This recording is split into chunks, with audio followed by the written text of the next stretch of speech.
നമസ്കാരം. ശിവ ടീച്ചറിന്റെ മലയാളം ക്ലാസ്സിലേക്ക് സ്വാഗതം. നമുക്ക് കേരള യൂണിവേഴ്സിറ്റിയുടെ BSc കോഴ്സിന്റെ സിനിമ കമ്പം എന്ന കഥയിലേക്ക് കടക്കാം.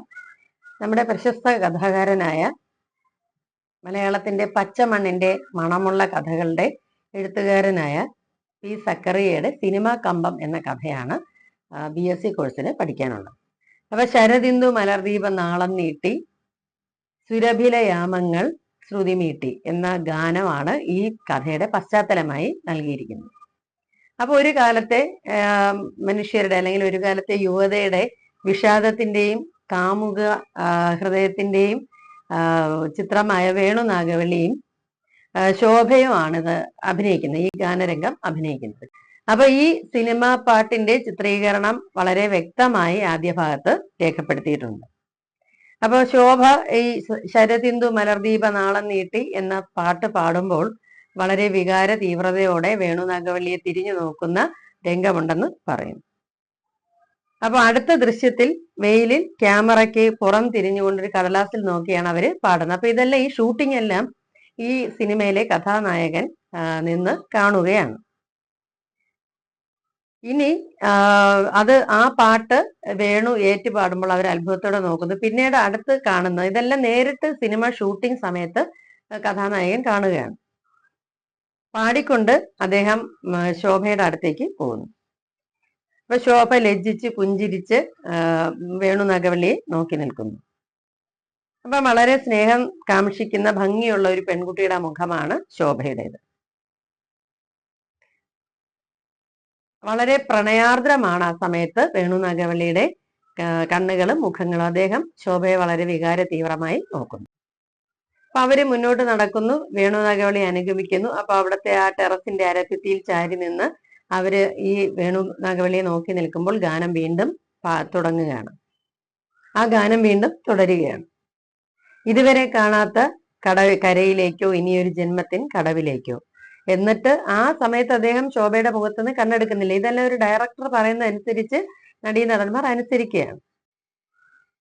എന്നിട്ട് ആ വരിയുടെ അടുത്ത ഭാഗമായിട്ട് ആരോ മധുരമായി പാടി വിളിക്കുന്നു എന്നൊരു ഭാഗമുണ്ട്. അത് വളരെ അനുരാഗത്തോടെ നാണത്തോടെ ലാളിത്യത്തോടെ അവരാരെ നോക്കി പാടുകയാണ്? വേണു നാഗവള്ളിയെ നോക്കി പാടുക. പിന്നെ വീണ്ടും ആ ഗാനം ഇങ്ങനെ തുടർന്നു പോകുന്നു. ആ ഗാനം മുഴുവനും ചിത്രീകരിച്ചതിനെ കുറിച്ച് വിശദമായിട്ട് പറയുന്നു. പക്ഷെ ഇത് കണ്ടുകൊണ്ടിരുന്ന നായകൻ ചിന്തിക്കുകയാണ്, വേണു നാഗവള്ളിക്ക് നേരെ പ്രണയാർദ്രമായി നോക്കുമ്പോഴും അദ്ദേഹത്തിന്റെ മുഖത്തേക്ക് മുഖം അമർത്തുമ്പോഴും അവരുടെ മുഖത്ത്, ശോഭയുടെ മുഖത്ത് ഒരു മ്ലാനത ഉണ്ടായിരുന്നു.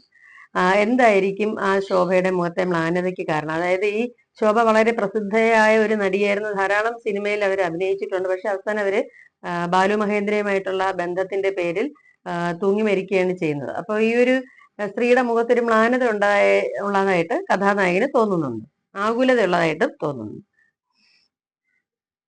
അപ്പൊ വീണ്ടും അവർ ഇരുവരും മട്ടുപ്പാവിലേക്ക് ഇറങ്ങുകയും വെയിൽ വെളിച്ചത്തില് അവരെ പാടിക്കൊണ്ട് ഇനിയും പകൽക്കിളി പാടിയെത്തും എന്നുള്ളതിന്റെ ഭാഗം ഇനിയും ത്രിസന്ധ്യ ചൂടി നിൽക്കും എന്ന് വേണു നാഗവള്ളി പറയും. ഇനി ത്രിസന്ധ്യ പൂ ചൂടി നിൽക്കും എന്ന് പറയുമ്പോൾ ശോഭ വേണു നാഗവള്ളി തിരിഞ്ഞു നോക്കുന്നു. ആ സമയത്ത് അവരുടെ മുഖത്ത് യാതൊരു തരത്തിലുള്ള ആകുലതകളും കഥാനായകന് കണ്ടെത്താനായില്ല.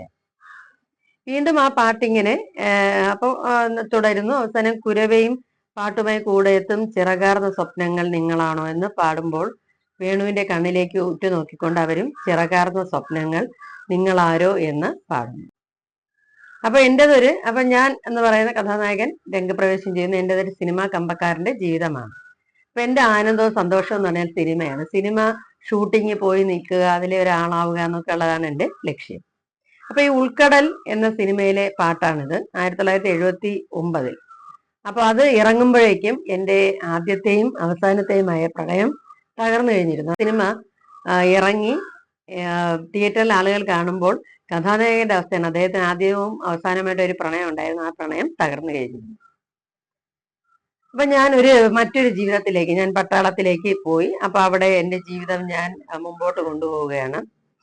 അതോടെ എൻ്റെ ജീവിതത്തിൽ നിന്ന് സിനിമ മാഞ്ഞുപോയി. കാരണം ഞാൻ വളരെ തിരക്കിലായി, പട്ടാള ജീവിതം അറിയാലോ. അതോടെ വല്ലപ്പോഴും മാത്രം കേൾക്കുന്ന ഒരു ട്രാൻസിസ്റ്റർ റേഡിയോ ഉണ്ടായിരുന്നു. അതിൽ പൊട്ടലും ചീറ്റലുമാണ്. അതിൻ്റെ ഇടയിലൂടെ വല്ലപ്പോഴും മാത്രമാണ് സിനിമ പാട്ടുകൾ ഞാൻ കേട്ടിരുന്നത്. അപ്പൊ ഇന്ന് പട്ടാള ജീവിതമൊക്കെ കഴിഞ്ഞ് ഞാൻ എൻ്റെ ജീവിതത്തിലെ തിരക്കുകളെല്ലാം അസ്തമിച്ച് വീട്ടിലിരുന്ന് ഈ പാട്ട് കാണുകയാണ്. അപ്പോഴാണ് ഞാൻ എൻ്റെ ആ പഴയ കാലം, അതായത് ഈ പാട്ടിന്റെ ഷൂട്ടിങ്ങിന് ഞാനും കൂടെ ദൃക്സാക്ഷിയായിരുന്നു എന്നുള്ളത് ഞാൻ ഓർക്കുന്നു. അപ്പൊ ഇന്നലെയാണ് യൂട്യൂബിൽ ഞാൻ ഈ ഗാനം കണ്ടെത്തിയത്.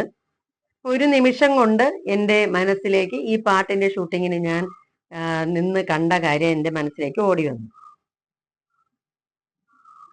അതാ ഞാൻ പതുങ്ങി നിന്ന് കണ്ട പാട്ട് എന്ന് ഞാൻ പറഞ്ഞു. അതായത് അന്ന് അതുവഴി പോകുന്ന ഒരു ബസ്സിലെ യാത്രക്കാരനായിരുന്നു ഞാൻ. അപ്പൊ ഒരു വീടിന്റെ അവിടെ എത്തിയപ്പോൾ നിറയെ ആളും ആൾക്കൂട്ടമൊക്കെ കണ്ട് ഞാൻ തിരക്കി ഇവിടെ എന്താണെന്ന്. അപ്പൊ ഒരു സിനിമ ഷൂട്ടിംഗ് ആണെന്ന് ആരോ പറഞ്ഞു. ഞാൻ ഒന്നും ഓർക്കാതെ ആ ബസ്സിൽ നിന്ന് ഇറങ്ങി ചാടി ഓടി ആരുടെയും കണ്ണിൽപ്പെടാതെ ഷൂട്ടിംഗ് ചെയ്യുന്ന സ്ഥലത്തേക്ക്, അതായത് ആ വീടിന്റെ ടെറസിലേക്ക് എത്തിപ്പെടുകയാണ് ചെയ്തത്. ഞാനാണെങ്കിൽ എവിടെ പോവുമായിരുന്നു? എൻ്റെ പ്രണയിനി എന്നെ ഉപേക്ഷിക്കാൻ തീരുമാനിച്ച സമയത്ത് അവൾ എനിക്ക് അയച്ച ഒരു കെട്ട് കത്തുകളുമായിട്ട്, അവൾക്ക് കൊടുക്കാനുള്ള മറ്റൊരു മറുപടി കത്തുമായിട്ട് അവളുമായിട്ടൊരു കൂടിക്കാഴ്ച നിശ്ചയിച്ചതിന് ശേഷം അവളെ കാണാൻ ഒരു ബസ്സിൽ പോവുമായിരുന്നു ഞാനാണ് ഷൂട്ടിംഗ് കണ്ടപ്പോൾ ചാടി ഇറങ്ങി അവിടെ നിന്നത്. പക്ഷെ അന്ന് ആ ഗാനരംഗത്തിന് ഞാൻ സാക്ഷിയായിരുന്നു എന്നുള്ളത് മാത്രമാണ് അന്ന് എനിക്ക് നേട്ടം ഉണ്ടായത്. എന്തായാലും ഗാനരംഗമൊക്കെ കഴിഞ്ഞ് അടുത്ത ബസ് പിടിക്കാൻ എനിക്ക് കഴിഞ്ഞില്ല. അതിനു മുമ്പ് എന്റെ പ്രേമം അവിടെ അവസാനിച്ചു കഴിഞ്ഞിരുന്നു. അപ്പൊ അത് കെ ജി ജോർജിന്റെ സിനിമകളാണിത്. അപ്പൊ ഈ സിനിമയിൽ എത്ര മനോഹരമായിട്ടാണ് അദ്ദേഹം ഈ രംഗം ചിത്രീകരിച്ചിരിക്കുന്നത്, ഈ പാട്ട് ചിത്രീകരിച്ചിരിക്കുന്നതെന്ന് പറയുന്നത്. ONV ആണ് ഈ പാട്ട് രചിച്ചത്. MB ശ്രീനിവാസന്റെ സംഗീതമാണ്. ജയചന്ദ്രനും സെൽമയുമാണ് ഇത് പാടിയത്. അപ്പൊ പറഞ്ഞല്ലോ, ഞാൻ ആ ദിവസം ഞാൻ എൻ്റെ കാമുകിയുമായി അന്തിമ സംഭാഷണത്തിന് പോവുകയായിരുന്നു. അപ്പൊ കാമുകിക്ക് എഴുതിയ അസംഖ്യം പ്രേമലേഖനങ്ങൾക്ക് പകരം അന്ന് ഞാൻ പോക്കറ്റിൽ വെച്ചിരുന്നത് എൻ്റെ വാദങ്ങൾ അക്കമിട്ട് നിരത്തി. അവൾ എന്നെ കുറിച്ച് ഒരുപാട് കംപ്ലൈൻസ് പറഞ്ഞു. അതിനുള്ള മറുപടിയാണ് ഞാൻ എഴുതി വെച്ചിരുന്നത്. അപ്പൊ ഞാൻ ഈ പാത വക്കിലെ ആൾക്കൂട്ടത്തെ കണ്ട് ഞാൻ ഷൂട്ടിങ്ങിന്റെ സെറ്റിന്റെ ഒപ്പം ചെന്ന് ചേർന്നു. അത് ബാലു മഹേന്ദ്രയാണെന്ന് ക്യാമറ കൈകാര്യം ചെയ്യുന്നത്, KG ജോർജ് സംവിധായകൻ. അപ്പം വേണ്ട നിർദ്ദേശങ്ങൾ KG ജോർജ് ശോഭയ്ക്കും വേണുവിനും കൊടുത്തു. പിന്നെ സൈലൻസ് എന്ന് പറഞ്ഞു, ക്ലാപ്പ് അടിച്ചു. ആ റോളിംഗ് നടക്കുക, അതായത് ആക്ഷൻ നടക്കുകയാണ്. അപ്പോൾ അന്ന് റെക്കോർഡറിൽ പാടിയ വരി എന്തായിരുന്നു നിന്ന് ഗാനം കേട്ടപ്പോൾ എനിക്ക് മനസ്സിലായി. അതായത് അന്ന് ഈ പാട്ട് പാടിയാണ് അവര് അഭിനയിച്ചത്. അപ്പൊ പാട്ടിന്റെ ഷൂട്ടിംഗ് കഴിഞ്ഞപ്പോൾ വേണുവും ശോഭയും ഒരു വശത്തേക്ക് നീങ്ങി അവിടെ ഉണ്ടായിരുന്ന ക്യാമറകളും ഒക്കെ മറ്റുള്ളവര് മാറ്റുകയാണ്. ഞാൻ കണ്ടത് ഗാനരംഗത്തിന്റെ അവസാന ഷോട്ടാണ്. അപ്പൊ എനിക്ക് ഭയങ്കര വിഷമം തോന്നി. ഞാൻ കുറച്ചുകൂടെ നേരത്തെയുള്ള ബസ്സിൽ വന്നിരുന്നെങ്കിൽ, ഈ സ്ഥലത്ത് എത്തിയിരുന്നെങ്കിൽ എനിക്ക് പാട്ടിന്റെ ആദ്യ ഭാഗം മുതൽ ഷൂട്ടിംഗ് കാണാമായിരുന്നു. സിനിമാ സംഘത്തിനോടൊപ്പം അവരുടെ ഉപകരണങ്ങളിലൊക്കെ തൊട്ടു നോക്കി, അവർ പറയുന്നതൊക്കെ കേട്ടു. അങ്ങനെ മുറ്റത്തിന്റെ തണലിൽ കസേരയിട്ടിരിക്കുകയായിരുന്ന സംവിധായകനെയും ക്യാമറാമാനെയും നടീനടന്മാരെയൊക്കെ ഞാൻ ഉള്ളു നിറയെ കണ്ടു. പെട്ടെന്നാണ് ഒരു ഉൾവിളി ഉണ്ടായി. ഞാൻ എൻ്റെ വാച്ചിൽ നോക്കിയത്. അപ്പൊ എൻ്റെ ഒരു നിലവിളി KG ജോർജ് പോലും കേട്ടെന്ന് തോന്നുന്നു. കാരണം അദ്ദേഹം ഞാൻ നിന്നിടത്തേക്ക് നോക്കി. അതായത് ഞാൻ എൻ്റെ കാമുകിയെ കാണാമെന്ന് പറഞ്ഞ സമയത്തിനേക്കാൾ 2 മണിക്കൂർ സമയം ഇപ്പോൾ കഴിഞ്ഞിരിക്കുന്നു. അപ്പൊ അവിടേക്ക് 1 മണിക്കൂർ യാത്ര ഉണ്ട്. അപ്പൊ എന്തായാലും അവള് യാത്ര എന്നെ കാത്തിരുന്ന് മടുത്ത് പോയിട്ടുണ്ടാവും. അപ്പൊ സിനിമയുടെ ആ ഒരു കാന്തിക വലയത്തിൽ ഞാൻ അകപ്പെട്ടു പോയെന്ന് ഞാൻ മനസ്സിലാക്കി. എന്നിട്ട് ഞാൻ ഒരു ജീവശവത്തെ പോലെ മടക്ക ബസ്സിന് കാത്തു നിന്നു. അത് മാത്രമല്ല, അപ്പോഴാണ് എൻ്റെ പോക്കറ്റിലുണ്ടായിരുന്ന കാമുകിക്ക് കൊടുക്കാനുള്ള കത്തിനെ കുറിച്ച് ഞാൻ ഓർക്കുന്നത്. അപ്പൊ ഒന്നുകൂടെ അത് വായിക്കാം എന്ന് വിചാരിച്ച് ഞാൻ എൻ്റെ പോക്കറ്റ് കൈയിട്ടപ്പോൾ ആ കത്തില്ല. ഈ തിരക്കിനിടയിൽ ആ കത്ത് ആരോ മാറ്റി. അപ്പോൾ ഇനി പോക്കറ്റ് അടിച്ചു കഴിഞ്ഞു. അപ്പോൾ എനിക്ക് ആവശ്യമില്ലാത്ത ആരോ എൻ്റെ കത്ത് വായിക്കുന്നു ഓർത്തപ്പോൾ എനിക്ക് അതിനേക്കാൾ അരിശം വന്നു.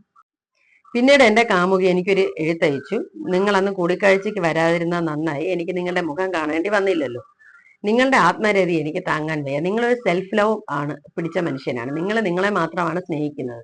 നിങ്ങൾക്കിഷ്ടം സിനിമയാണ്. അപ്പൊ നിങ്ങളുടെ വാദങ്ങളൊന്നും കേൾക്കാൻ ഇനി എനിക്ക് താല്പര്യമില്ല. ഇനി നമ്മൾ കാണില്ല എന്ന് പറഞ്ഞു. പിറ്റേന്നാണ് ഞാൻ ഒളിച്ചോടിയത്. പിന്നീട് കാലങ്ങൾ കഴിഞ്ഞ് ഞാൻ പട്ടാളക്കാരനായി. ശരദിന്ദു പിന്നീട് ഞാൻ അതിനെക്കുറിച്ച് മറന്നുപോയി. 1984 ജൂണില് ഷെൽവെടിയിൽ തകർന്ന, അതായത് 84 ജൂണിലാണ് പഞ്ചാബിലെ സുവർണ ക്ഷേത്രത്തിൽ ഭീകരരെ ഇന്ദിരാഗാന്ധിയുടെ നേതൃത്വത്തിലുള്ള ആജ്ഞ അനുസരിച്ച് ഇന്ത്യൻ സൈന്യം അമർച്ച ചെയ്തത്. അപ്പൊ ഞങ്ങൾ അവിടെ വെടിവെച്ചിട്ടിരിക്കുകയായിരുന്ന സിഖുകാരുടെ ജഡം, ഭിന്ദ്രൻവാലയായിരുന്നു അവരുടെ നേതാവ്. അപ്പൊ അദ്ദേഹത്തിന്റെ ശവശരീരം തേടുകയായിരുന്നു ഇതിനിടയിൽ.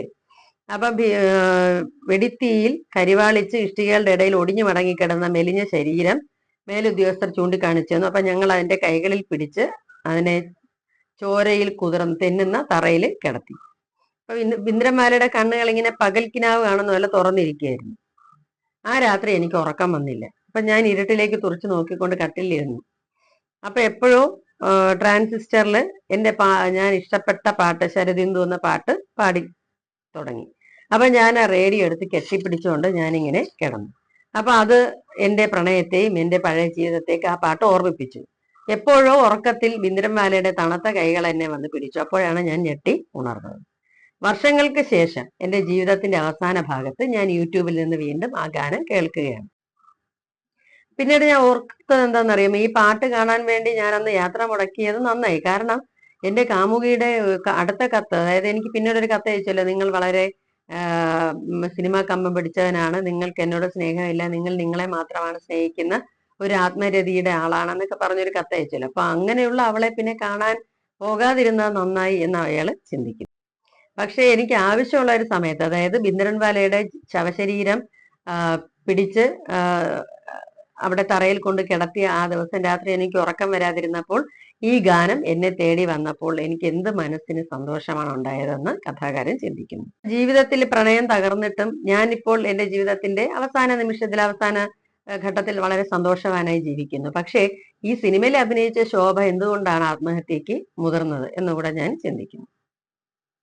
അത് മാത്രമല്ല, ഈ സിനിമയിൽ അഭിനയിച്ച വേണു നാഗവള്ളിയും അകാലത്തിൽ മരിക്കുകയാണ് ചെയ്തത്. അപ്പൊ ആരെയാണ് കുറ്റപ്പെടുത്തുക, ആരോടാണ് നമ്മൾ പരാതി പറയുക? അപ്പൊ എന്തായാലും ഞാൻ നമുക്ക് എല്ലാവർക്കും വേണ്ടി ഇവർ അഭിനയിച്ച മനോഹരമായ ഒരു ഗാനം, ആ ഗാനം ഒന്നുകൂടെ കേൾക്കുകയാണ്.